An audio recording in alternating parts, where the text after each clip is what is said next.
So what are we cooking up, you might ask? Well, I've got this old 50/50 lead, and I had a little bit of an idea with this axe with kind of the hollow headwork. So I've got this section right here down where the handle's going to be, and I'm going to pour that full of lead to soak up any vibrations from when the handle hits. And we're going to see if it works. It should also rebalance the axe so that most of the weight's down there in the grip. And that'll be really interesting when swinging around and chopping on stuff when I try it out. So we're going to cook up this lead.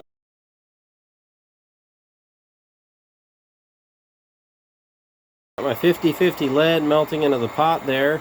I'm going to warm this up.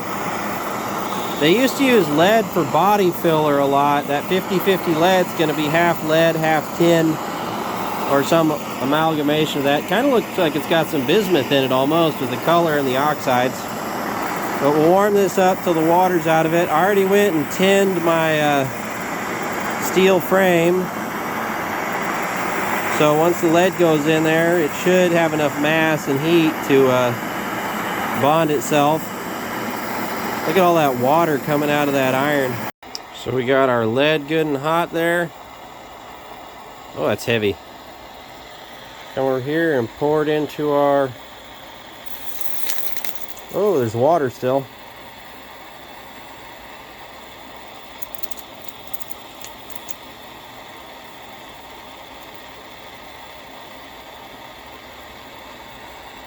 So 50/50 lead, they used to use it for body work. I'm going to show you why. It is just so marvelously easy to work. See that film on there? I'm just smoothing that out and it's kind of working underneath the oxide layer. And this isn't even without paddles or anything. It just smooths itself right out. It is a fantastic material. And if it wasn't bloody poisonous, it'd be great.